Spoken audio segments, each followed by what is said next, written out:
Hello and welcome to First Flight, a Star Trek Enterprise rewatch podcast where we are watching and discussing each episode of Enterprise in succession. First Flight is a proud member of the Tricorder Transmissions Network.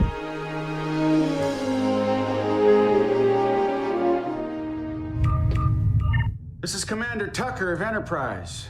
We've got some information you're going to want to hear. Welcome, Enterprise fans. I'm your co-host, Abby. And I'm your co-host, Chris. And yes, regular listeners, we have added a new co-host this season. If you want to learn more about the amazing Chris, scroll back 2 episodes in your feed to episode 29, our introduction to season 2, and learn a little bit more. But I am so thrilled to have you joining me this season, Chris. I am thrilled to be here talking about Enterprise with you. And this would normally be where you heard our co-host Melanie introduce herself, but I'm letting all of our listeners know she has accepted a medical transfer to the NX-02 Columbia. We'll still be getting occasional subspace communications from her when she's in range. Listen for one tonight later. And you'll still hear her quote Jonathan Archer at the end of each episode in our Moment of Melanie. Our shuttle bay is always open for her at any time, and we wish her nothing but health and safe journeys. Tonight, we are going to be breaking into season 2 at long last. And yes. We're discussing, or woohoo, as we like to say on First Flight. We are discussing Shockwave Part 2, the very first episode of season 2. Shockwave Part 2 had a teleplay by Chris Black. It was written by Rick Berman, Brandon Braga, and Dan O'Shannon, and was directed by James A. Conter. It aired for the first time on September 18th, 2002.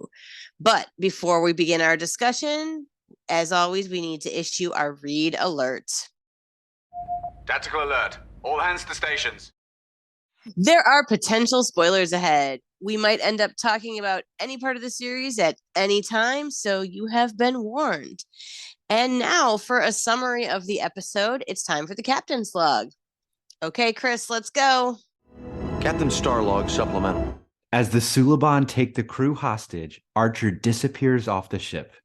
While stuck in the 31st century, Archer and Daniels work to find a way to get back to Enterprise and repair the timeline, working together with the crew from the future. All right, it's good one. So it's time to deploy our subspace amplifiers and get into this episode.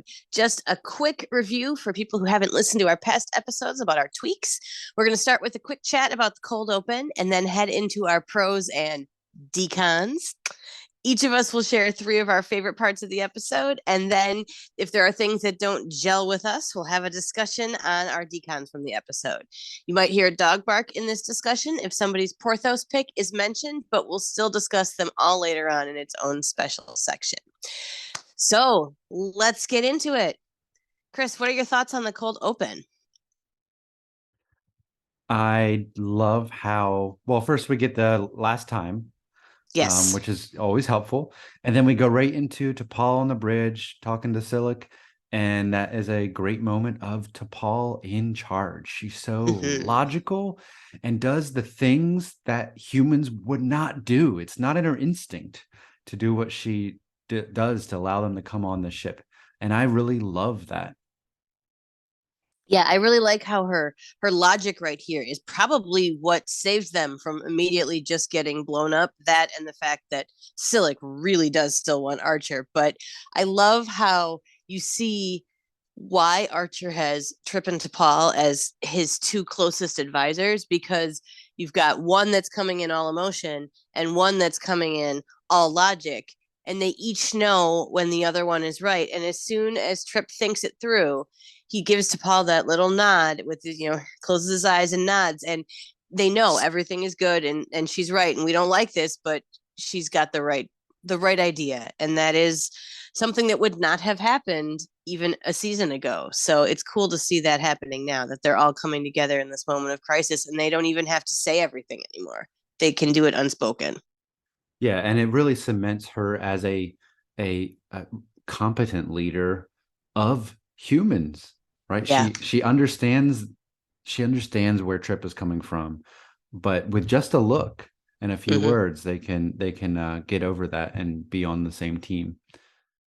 Yeah, so this was a short one, so I don't think we've got too much, but what a great intro to a fabulous episode. So let's get into our pros and decons. We're going to start with our pros here. So I think I'm going to go first with this one, and I'm going to talk a little bit about the whole Daniels and Archer playing MacGyver moment when they first get into that 31st century. And we've already seen him freak out a little bit in the last part, but he's quite unsettled in this one, and that is interesting. And since I watched these multiple times before we talk about them, I think it was cool that one of the times that I rewatched, I really focused on Daniels and watched his small mannerisms, his facial expressions, his eye tracking. And when you know what his plan is all the way through and you go back and you rewatch it, it's really cool because you can see the pieces clicking into place with him. And we know he's smart, we know he's from the future, but when you're seeing and he's explaining these little bits, but never all the way, just enough. Of course. And I know that this frustrates Archer to death, but it's the right thing to do, as we know later from the temporal prime directive.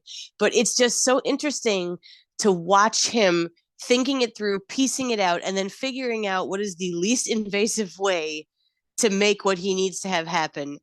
And I thought that was really cool. And how when he finally says, well, we're going to have to do this, this, and this, and we're not going to be able to find this easily. And Archer's like, all right, what are we waiting for?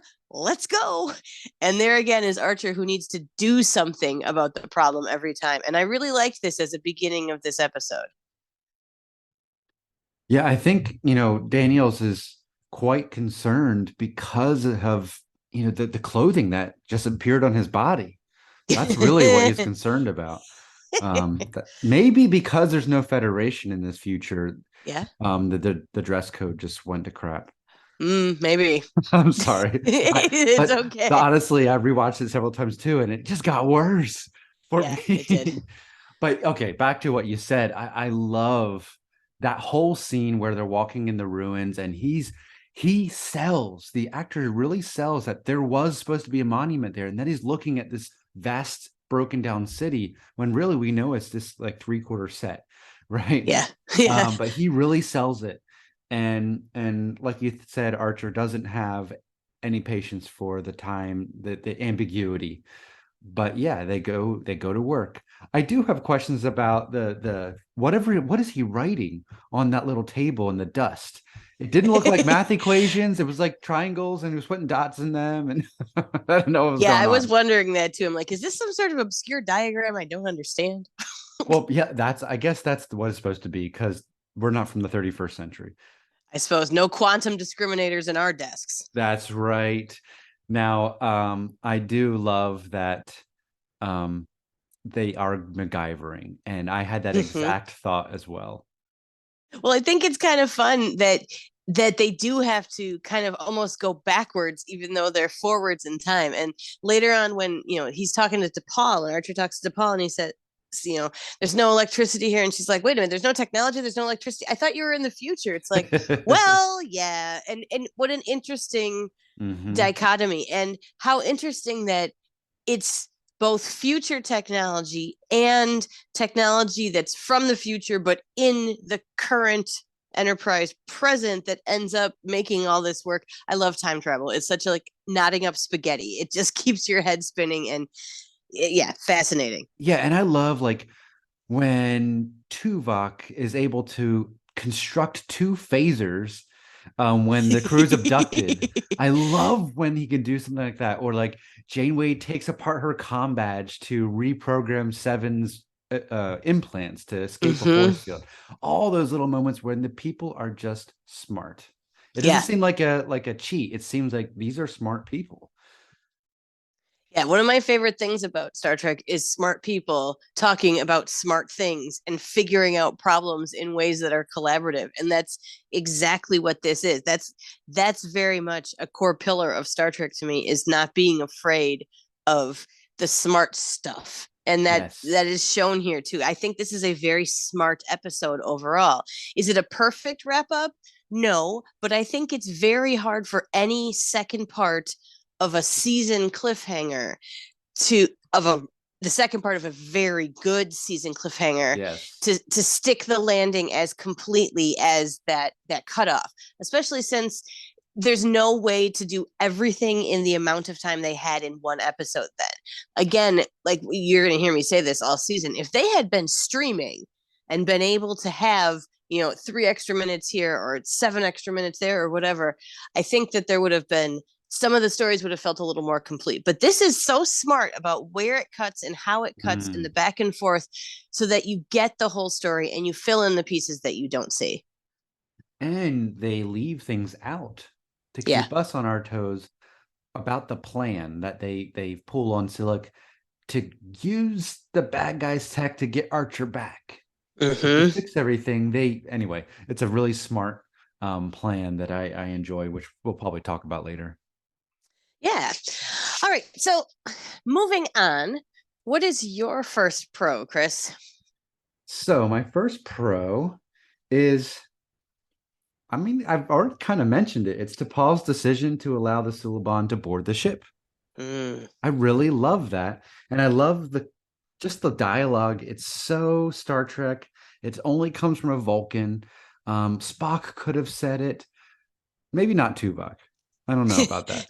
Maybe Tuvok. But she says, there are 30 armed vessels surrounding us. Unless I'm mistaken, their weapons are still targeting our warp core, Mr. Reed. So unless you have a better suggestion, it's like you're just done there. Like she shuts you down, but politely, right? Yeah, exactly. So I really appreciate that. Well, and I think it's one of those moments where T'Pol is not afraid to take a step back or to take a step sideways in negotiation. Whereas I think a lot of the humans on the ship feel like you always have to be going forward in situations. This would be a failure or a loss, right? Exactly. And she's just kind of sidestepping. She's buying time because you can see here, she doesn't know where Archer is any more than they do at this point. And so she knows they need to figure that out before anything else. And if they let them on the ship, yeah, it's not going to be great, but at least they have time. And we know that T'Pol has been thinking about time because Archer's been asking her to think about time. So you know that there's 17 different ideas and thoughts and plans and maybes going on in her head when she does this. But the biggest thing she's thinking is, let's buy Archer time. Let's buy us time to find Archer. Which decision has the best opportunity to keep us alive? Yes. That's all. I mean, yeah. Right? And that's what she does. So that is my first pro because, I think that the Paul character is at her best when she is extremely competent and leading. Yeah, I agree. And that kind of brings me into my second pro. My second pro is about how the end of this whole plot line with the Suliban and the MacGyvering and everything comes together. First of all, I always love an episode where you see a little bit of everybody and everybody has a part to play. Now, poor Phlox, not so much. Travis, not so much, though he does have an interesting perspective at the end when he says, well, they're not shooting at us anymore because they don't want to waste ammunition. And I think only a boomer would have picked up on that.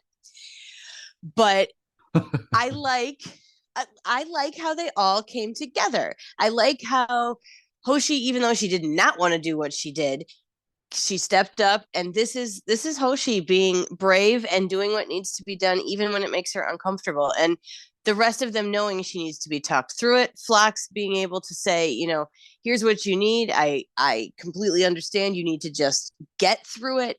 And I really liked how they all worked together. Now, the best part for me of all this is that they've been doing this plot because of Floating Head talking to T'Pol, but they believe in Archer, they believe in T'Pol. The two of them obviously work it out enough, and she gets those drugs out of her system fast enough, which is awesome. Thank you, Vulcan physiology, to be able to make this plan happen. And then the part that I really like is at the end when we first hear Archer's voice, when all the cell ships have broken off and there's just the one, and we hear the voice over the comm, and Trip has already said he's done it. But the second we hear Archer's voice, Trip heaves that sigh and his eyes close, and you can just see the tension and the stress come down about 10 notches. And it mirrors the first episode where he's told, it wasn't us. Archer tells Trip it wasn't us about blowing up the colony. And he has that same sigh. So I think like this plot line started way back in part 1 with all of that. And it wraps up here, and it's bookended by 2 beautiful moments of that deep friendship and working relationship between Trip and Archer, and everyone in between has supported this. So I like our crew coming together. It's such a fun set of sequences that are reminiscent of like a heist film. Yes. Yeah. Right? Everyone has a role. They're passing this hypo spray. They're working on the comms. T'Pol is acting like she's deranged on the floor by the transporter. Just all the pieces. And then Malcolm Reed taking many for the home team, or whatever phrase is, right? Yeah. And he's just playing into them so well. It's a great Reed moment that I think you could just skip over. But it's remarkable. Yeah. I have to say about that moment, I don't like watching him get hurt. And it's very hard for me. And honestly, I watched it once this rewatch, and then I just kind of listened the next couple times. But it's so well played. And you can just tell that he's ready for this, because he knows that him being able to do this for the crew is what's going to let the rest of it happen. And Malcolm is 100% good at his job and willing to do anything and everything to protect his crew, because Malcolm Reed is awesome. So unlike you, I watched it closer every time. Oh, and man, the makeup and prosthetics were fantastic. But what was more impressive was Malcolm is enjoying it. Yeah. In a way, like he's enjoying every punch he gets. It's him. He knows he's destroying them. Right. So, and he likes being good at his job. Yeah. Again, we're talking about people that are they love being good at their job. Yeah.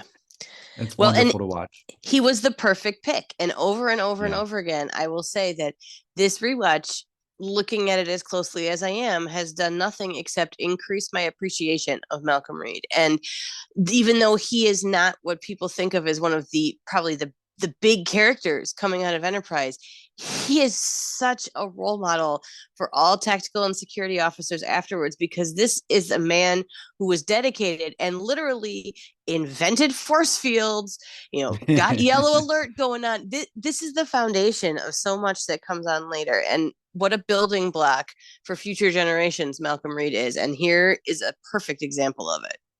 Well, and you don't have to be a big personality, right, to be in Starfleet. Exactly. You can be quiet, reserved, and focused on your job. Exactly. And be a very strong contributing member to the crew, just like in real life. Yay, introverts. So I guess we're on my second row. I think we are. Yeah. So one of my complaints about Shockwave Part 1 was we never saw the debate at Starfleet Command about whether they should cancel the mission or not. Starfleet just fell over, caved for the Vulcans and just gave into it. Well, we finally get a scene at Starfleet Command HQ with the Golden Gate Bridge, that beautiful scenery. There's just something special about seeing that place. And that Saval forest scene is a taste of what I wanted in Part 1. And the whole argument is just very gratifying, because Saval is a well, I don't curse, but he is an a-hole. He's a jerk. And but he's not wrong in a lot of the things he's saying, but he is. But Admiral Forrest and the commander, I forget his name, but they are just going to bat relentlessly for Archer. And I love this line at the end as the scene is coming to an end, and Forrest says, "Archer knows what he's doing," and Saval turns to him and says, "Does he?" and leaves. Like it's such a chilling moment. Oh yeah. But also a little funny because when you look at Forrest and the commander, they look at each other like, "Oh my gosh," a little face mugging there. It's a little overacted, but it works totally. It's like that's how I would be with the Vulcans too. Yeah, I have in my notes here, Saval and Forrest go at it with 2 exclamation points, because you're right. This is what we were missing from part 1. And I like that we see it more now. I always enjoy the 2 of them interacting, and every opportunity that we have. They are both phenomenal actors, and they both hold themselves with such a presence in these roles that it's really compelling to watch them. And it's really amazing when you think about how little screen time they actually shared, how much Yes. over the course of only 4 seasons their relationships change, deepens, and get to the point where, they're willing to sacrifice themselves for each other. Like that's incredible. And this is just the first time this season that we're going to see some of this headbutting, and I love it. Yes. I love it. I love it at the end too. And I like how you can just see Forrest biting his tongue so many times in both of these scenes. And you're like, man, his inner monologue is so good right now, but he's keeping it professional. And we've all been there and felt that. Well, and I kind of wished, like, I appreciated Forrest's passion and push, but I wish he used some logic against Saval, Yeah. because Saval never directly answers the questions he's being asked about. What did the Dickier see? What do the Yeah. sensors say? Oh, Yeah. there was some ships there. What ships? Oh, they're out of range. Like, well, there's something going on then. Exactly. Obviously, right? That there should be some logic played against Saval there. But it was just a really fun scene, and I think it's more fun knowing what comes, like you said. Yeah, and I would like to give a special shout out to this scene and the end scene where you see Vulcans both back with Admiral Forrest and on the bridge, to the Vulcan costuming, because Yes. it's beautiful. Like every button, all the folds, they're all very precise. And wow, they must have cleaned out the shiny paisley and florals this time around, because they had some, these were Vulcans with flair this time. You could tell that they were definitely important and fashionable. But Vulcan costuming has always been something that I think is just so simple and elegant and beautiful. And this is not the focus of this episode at all, but it's eye-catching, especially the ones back in San Francisco, when you can see some of the close-ups and you're seeing over-the-shoulder shots and stuff. Yes. It's really good. So something to watch for on your next rewatch if you haven't this go around. Well, no, I did notice in costumes too, especially the contrast on the bridge with the Vulcan officers in the background there, and then T'Pol. Why aren't the men wearing the skin sight cat suit if that's a uniform, right? Very true. Anyway, there's a production reason for that, but that has always bugged me because I feel like the series ages a little weaker because of those decisions. Same with Voyager. Yeah. But if we're talking about costumes, I have to mention that. Well, and what's interesting is that I was noticing, and I know this from behind the scenes stuff, is that when you see T'Pol on the bridge and she's in the big chair, she's almost always bracing herself with her arms in funny, like angled ways, because the costume was so uncomfortable and so corseted that there were only certain ways she could sit and still breathe enough to talk and give her lines ridiculous. Out. It is ridiculous. But that's something that you'll never unsee it now. Like she always sits super poised. And I thought, oh, it's because, she wants her legs to look longer. They want, contrast between her angle. No, it's really just so she could breathe, which is horrible. Well, and you hear the stories from Jerry Ryan too, like blacking out and stuff, and not be able to go to the bathroom without 10 people, like, anyway, that is something. But what is your third pro? Because we are about the pros here, not the decons. Exactly. So I have to say that one of the pros that came all the way through this episode for me was the T'Pol Archer relationship. And we've touched on this a little bit, but I really think like when you think about all the parts of this episode that the two of them have as touchstones, we have where he's talking to her as a floating head on the wall and immediately knows something is wrong and Mm-hmm. keeps trying to get it out of her, but knows he can't push her too much because one, she's obviously not okay. And two, this is T'Pol. Don't get into her private business unless you have to. But then when they're on the bridge with all of the speeches and he does his gazelle speech and she does her, pushing it over the edge. And then that last scene in her quarters, this relationship is so good. And it's such a Mm. neat setup for Yes. how different it is from the premiere of last season, where he was threatening to knock her on her ass. And Yeah. this one, here he is trusting her to get the plan, relay the plan. They can speak without speaking again. That last scene when he comes into her quarters and he's saying, "You put it over the top," and she Oh. doesn't even have to say anything. It's just all she understands exactly what he's trying to tell her, and he understands exactly how much it meant for her to do what she did. And one of the Mm-hmm. tiny little things, and this is a Bacula choice, but every time he goes into her quarters, he never sits down. He'll squat. He has the Mm. best thighs because, man, that man can squat for like minutes at a time without getting shaky legs. So power to Scott Bakula's thighs. Well, knowing how filmmaking works, that was hours Yeah. probably. Yeah, he could skip leg day the next day, that's for sure. Yeah. But he never sits down because he knows that would be too much and too presumptuous. But in this one, he squats down. He's close to her, eye level, because she's sitting on her bed. And they have that, it's that deep, intimate friendship moment. It's Yes. more than I'm your commanding officer. This is, I see you and I'm thanking you. And we are having this moment because we just both saved each other's butts.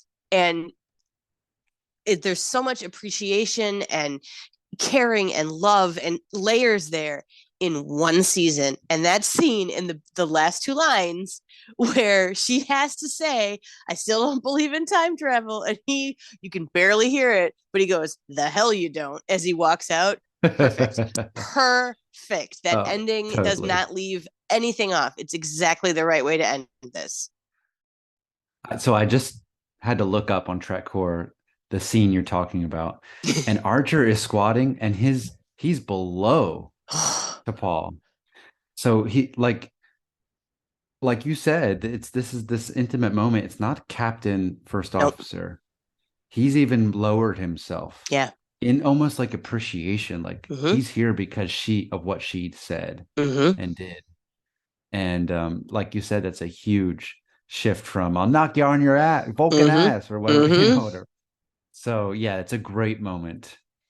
Well, and it's one of the reasons that I really resonate with both T'Pol and Archer in Enterprise is because neither one of them is unwilling to change their mind about something or someone if presented with, facts and opportunities. And that is how I want to live my life, that I can have strong opinions and feelings and things that I think are true, but if you're showing me something different and I'm experiencing it, then my mind is open to be changed, and that's very hard to do. And I appreciate them being good examples of that throughout this whole series. Yeah, and part of Star Trek's challenge has been they haven't shown how we got to the utopia. Mm-hmm. And the promise of Enterprise is kind of telling that story. I don't think it completely does that. But in moments like this, and this relationship especially, these are people that can have very diverse viewpoints, but they are people of goodwill, Exactly. right? And so they can contend with each other, but they know it is from a place of good, Yep. right?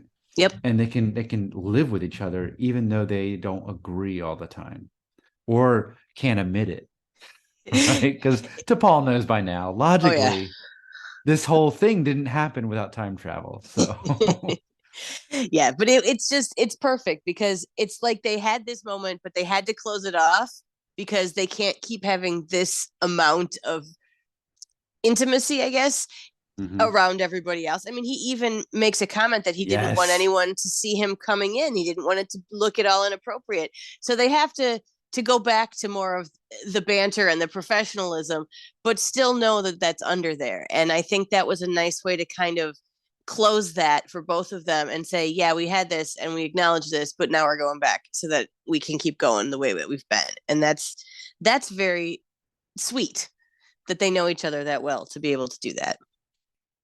I'd say like this relationship is very Spock Kirk. Yeah.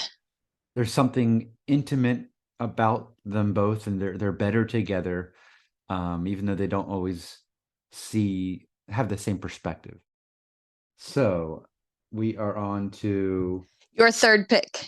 my last pro, and we've kind of talked about it a little bit, but this is all the allusions to the Federation. Mm. Right? He doesn't care. Archer doesn't care. Yeah. He Yeah. doesn't care at all. Yeah. Oh, sorry, your Federation's not here. Like, what? So I love that twist. That is using the prequel well. Yeah. Because it's that irony for us, the audience. We're like, we love it. We care. You gotta care too, Archer. Just you wait. But it's intensely important to Daniels. And I love them going through the stacks of books and looking around. And of course, he notes the Romulan Star Empire and that kind of thing. So I just want to go to that scene and hang out and watch them learn more things from the books. Yeah. There's the extra scene that I want to see, but it would totally kill the episode. But yeah, I want to hang out in that library a little bit. No, I agree. And you know what? Since they're in the future and things are all sorts of crazy and they're going back to the past, there's nothing to say that this didn't take them a couple days. And they didn't have Yeah. some light bedtime reading here or there. And just a library like that in any time period is so enticing to me. And I know we were chatting before we started recording about how it probably smells that wonderful smell of old books. It's going to make you sneeze and Yes. you don't care. But a library of like future history, that's so cool. Like, Yeah. that's so cool. And I know temporal prime directive, but that's so cool. It's Like, can they release those books? yeah, I I just know, want the right? fake history. I have the first 150 years of the Federation book. Have you Yeah. seen that book? Yeah. It is incredible. It's incredible. Yeah. Because there's so much Jonathan Archer in it. Mm-hmm. That's I mean, that book made me really appreciate and want that more Jonathan Archer stories, President Archer. But I mentioned to you today earlier that I went to the book fair at my daughter's school, and she had to tell me several times, Daddy, it's time to leave. Yeah. And these are books for kids, but I'm like, bookstore. I'm Exactly. here. Yeah. I'm home. Bookstore is literacy people's crack. Now, going back to the scene, I love, Daniel gives a little bit more now than he usually does. Like, it's not necessarily what you do, it's the events that you set in motion. Mm-hmm. And it's an organization and all those kind of tidbits. And it's just interesting to conjecture that maybe the Federation doesn't exist for him anymore. Like, it is a historical thing. Yeah. And there is no Federation anymore because of history, and there's something else. Yeah. So that's interesting to infer from the ambiguity of all of his statements and the way he's talking about the Federation as this historical thing, like we might talk about Rome. Oh, it is interesting. And I think what's neat is that this plants the seed in Archer. I mean, he's already heard little bits here and there from Daniels, but you can tell he's really understanding the gravitas of their mission even more than he ever did before, in a completely different way, that this isn't just personal fulfillment for him or the crew or for Earth. This is bigger and longer in scope than anything that he could have imagined. And that is both powerful and scary. I mean, we saw that in First Contact with Zephram Cochrane, where they tell him about the statue and he's like, okay. So I can't imagine somebody telling me that I was pivotal to the history of the galaxy. Like, whew, that's a lot of pressure, but what a seed to plant. Well, and that's what I said, like when we talked about Shockwave Part 1, Yeah. he needed T'Pol to just believe him. So he didn't bear this weight on his own. And that was just the concept of time travel, not this whole Federation thing. And it's, on his shoulders. So, like I said, the humans in this show are a little more down to earth and less able to handle all these things in the same way that Janeway, Picard, Cisco handle all the fantastic things that they go through. And that's why we love Enterprise. All right, so let's move on now to the decon section. This is where the parts of the episode that didn't gel with us or didn't sit so well. I know, it's such a good joke every time. So I'll start with two tiny little things here. One of them is just a production thing that I kind of get a kick out of. When Archer is grabbing Silik after knocking him out of in the time travel room, he pulls hard enough on the costume that you can see John Fleck's pale pink skin and his black undershirt just for a fraction of a second. But once you see it, it's one of those things that you never unsee. And I personally don't find that pulls me out of the universe. I think it's kind of interesting to see those little things. It makes it more real for all the people behind the scenes for me. Yes. So I like that. But I have to say my biggest decon of this episode, and people who listen to me talk about season 1 will understand that I'm so sad Silik never says John. Yeah. He only says Jonathan or Archer, and they got new Suliban teeth this season. So it's really sad that we didn't get to hear him say that in its full glory when we were debuting these new teeth that made it easier for him to say things. So, but I do like how he says Acha. Oh, absolutely. Like there's a very specific way he says Acha. Oh, yeah. It always is just a teeny bit like snotty and pissed off all at once every time. Yes, and he doesn't quite pronounce every phoneme. Yeah. Since we're the teachers, we can talk that way. Yep. I did not notice that. But I feel like fans like us, we're so deep in it. Yeah. Like some people look at Trekkies and like, man, they're crazy. Like they think it's real almost. We don't. Like we want to know all the behind the scenes too. Like I get joy when I find out this prop was used in this episode in this series, and then 10 years later in another series as a different device. Like awesome. Yeah. And obviously that's behind the scenes production.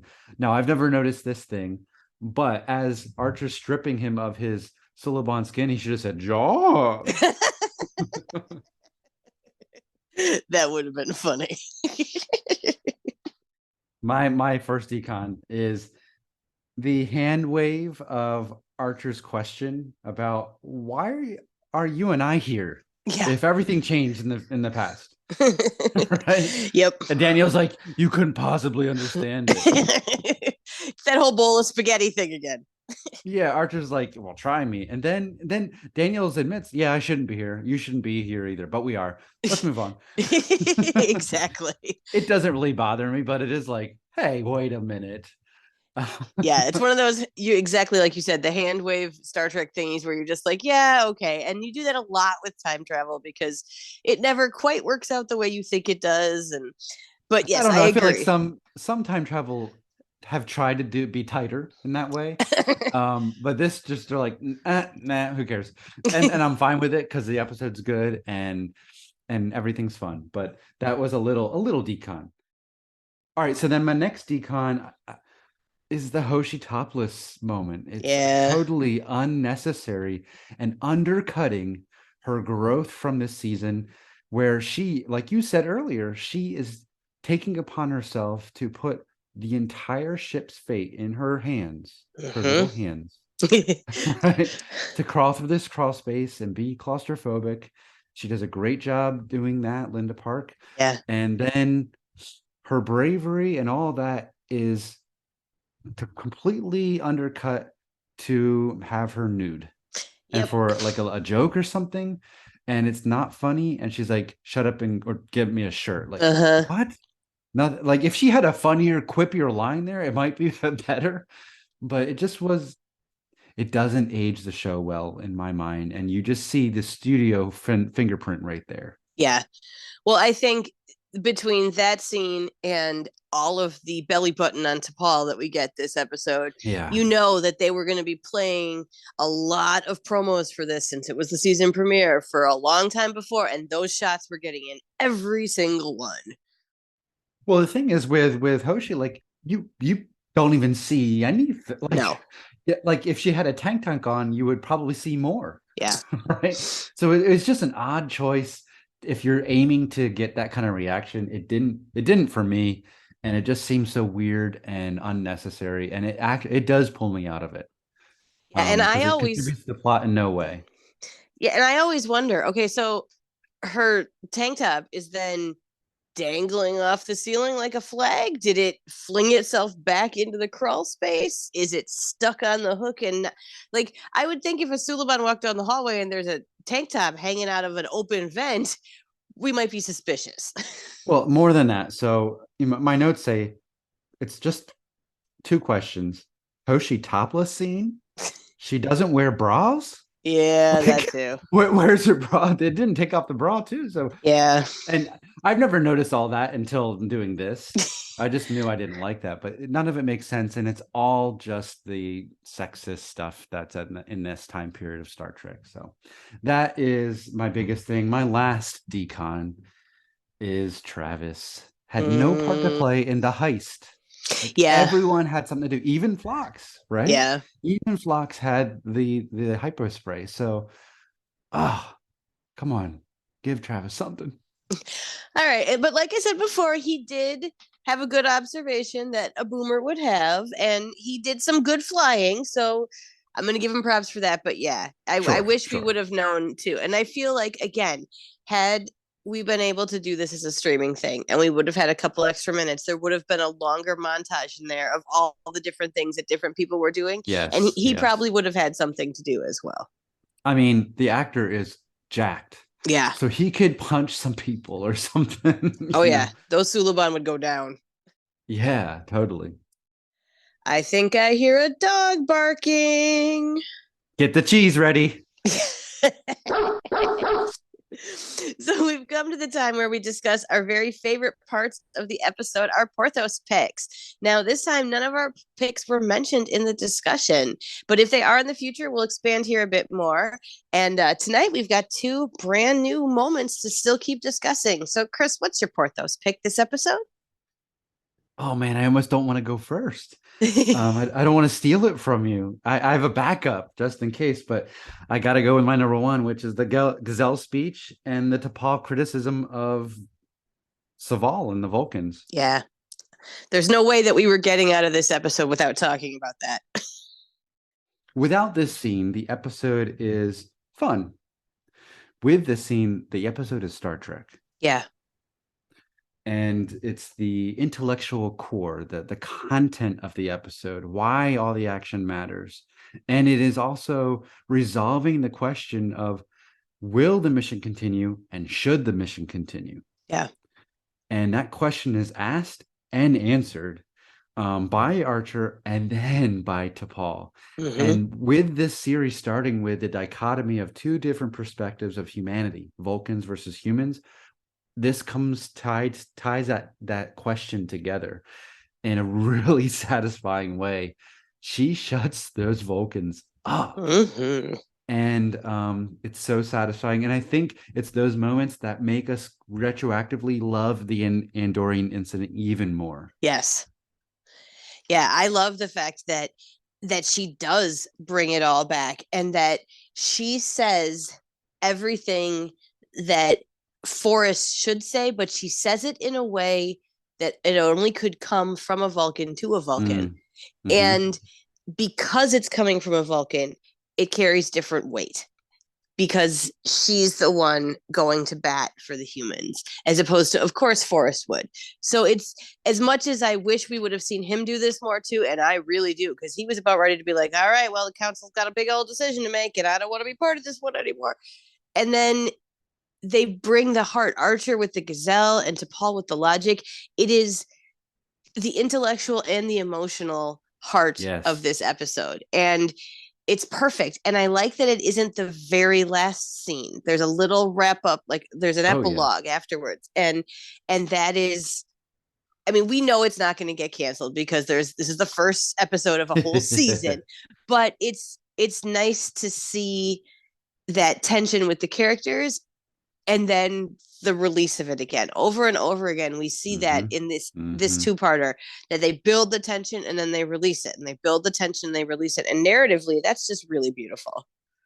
Well, and beauty too, is the gazelle speech, that metaphor for Yeah. humanity, right? Star Trek is at its best when it's commenting on what it means to be human, and this provides a metaphor in a very literary kind of way. And some people, I've read that this is very corny and like, oh shucks, like roll your eyes, this gazelle speech. I can't understand that, because Archer is down to earth. He's literally talking about a trip to Africa and birth and mother, humanity is being born into a new version of itself. It's only, 100 years out from World War III. So it carries a lot of symbolic weight, this metaphor and this story that Archer tells. Yeah, and he's so earnest, and Mhm. we've talked about this in the past, that he's always got that hope and that striving in him, that even when the chips are as down as they can be and his back's up against a wall and the water is rising, he's still got that hope and that push and that drive, and that is part of what makes Archer the perfect captain for this ship and the perfect leader for this show. Yeah. All right, so let's shift it over to my Porthos pick, which surprised me because I was going back and forth between a whole bunch of them this time around. And I finally came down to, I think one of the things that I really, really liked in this one is the new season 2 Suliban styling upgrades. And if Mm. you hadn't watched season 1 looking as closely as I did, I don't think you would notice all of them. The teeth are pretty good. Like you can hear Silik has a lot more articulation and he's a lot less slushy. But I mean, they have better makeup, all the way down to the fact, like, you see some really good close-ups of Silik during the T'Pol torture scene. His hands, the makeup goes all the way onto his fingernails, like the spotting and the pebbliness, Mm. and it's deeper, and it's got like an underlayer now with more of the pink underlayer and kind of the pebbly green on top, so it blends better with their eyes, with their lips, with the parts you're not going to color with makeup. And it's subtle, but it looks so much more realistic than it did the first season. And their costumes are better. I mean, they do the tubules so much better than Daniels does. I mean, his is just like, whoo, that's a lot of tubules. Theirs have little accents of the tubules on their shoulders, on their elbows, on their knees. And I guess tubules are super fashionable in the future, but they do it right. Well, and so I would call theirs more like ribbing, right? Yeah. In a way, like those really like suggest the movement of their bodies, how it can morph around. Mm-hmm. It suggests movement, whereas Daniels points to his crotch. Right? So like it's like what? Um, but yeah, I have to agree with you. The Suliban makeup is disturbing. Because of all the pebbling and then the yellow eye, Yeah. um, the lenses, and it's really well done and interesting to look at the way the light hits it all differently. You can do a lot with these.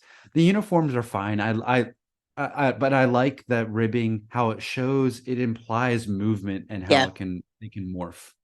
Yeah, and just everything about the Suliban got a little tweak and a little upgrade this season. And I always wished we'd had more Suliban. I wish we still have more Suliban in other places. They can show up in Discovery, they can show up in Prodigy, they can show up anywhere. That I would like to know what happens to them after all of this, whether they still get genetic enhancements or not.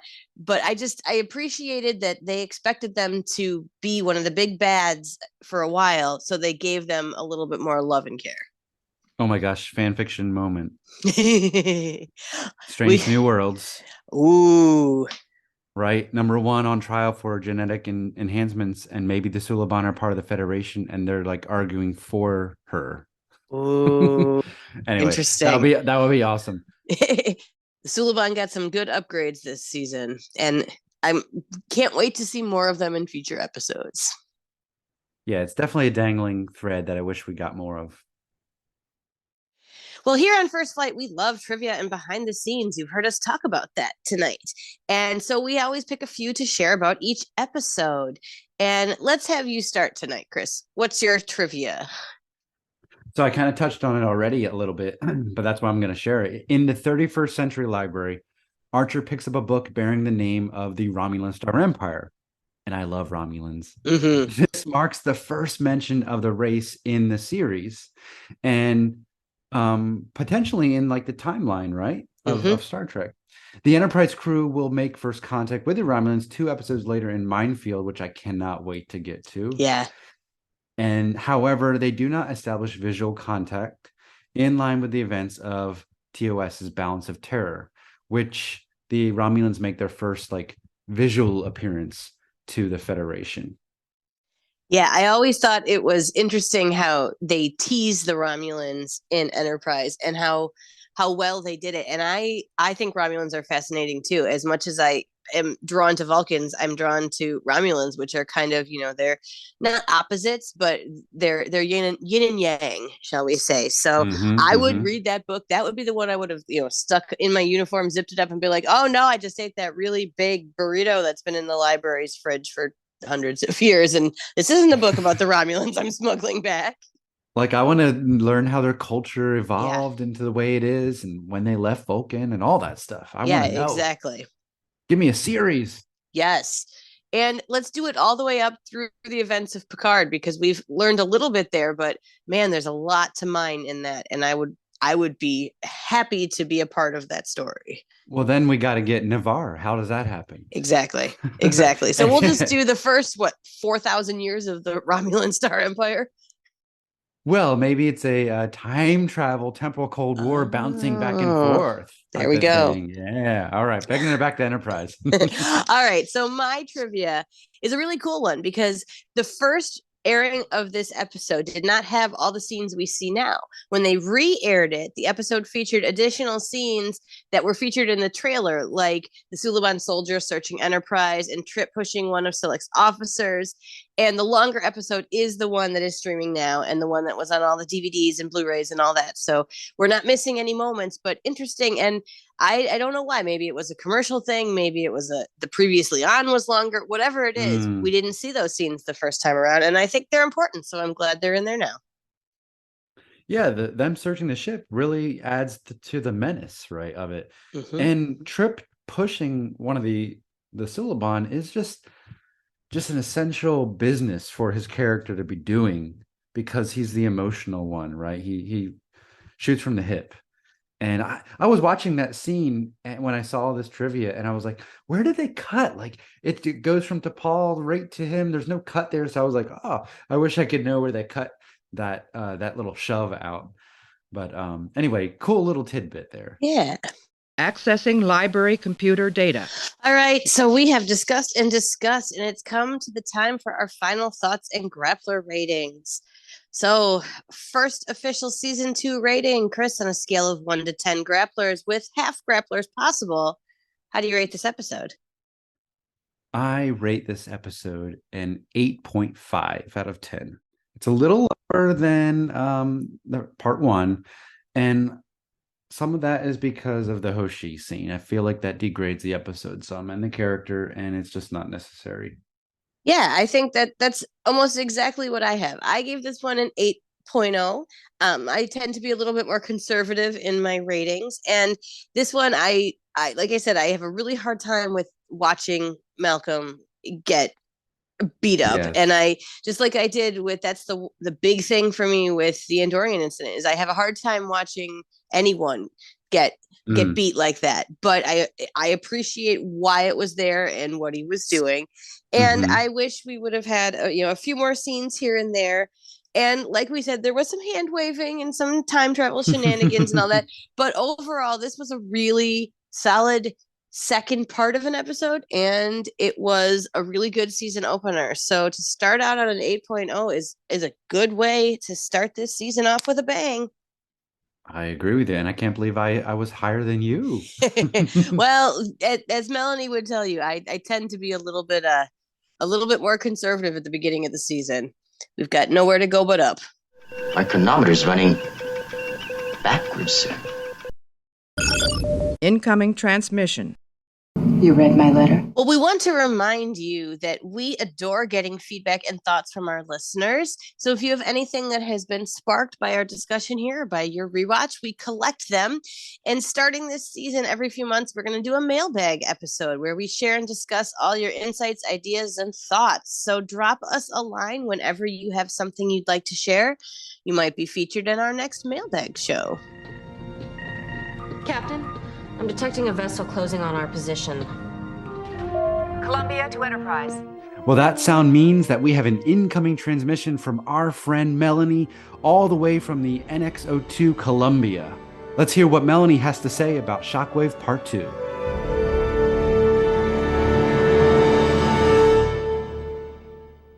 Greetings, fellow crew members. This is Melanie transmitting from the NX-02 Columbia with my thoughts on Shockwave Part 2. You know who doesn't get enough recognition? Commander Williams from Starfleet Command. He's awesome. I love his rah-rah Starfleet mentality and his fierce dedication to Archer and the crew. And he was named after William Shatner, which is some cool trivia. Another thing I love about this episode is the teamwork of the crew. Once again, everyone working together to problem solve. Well done. My Porthos pick is Hoshi's "I don't care what you're going to say, just get me a shirt" moment. Brilliant line delivery. I love it.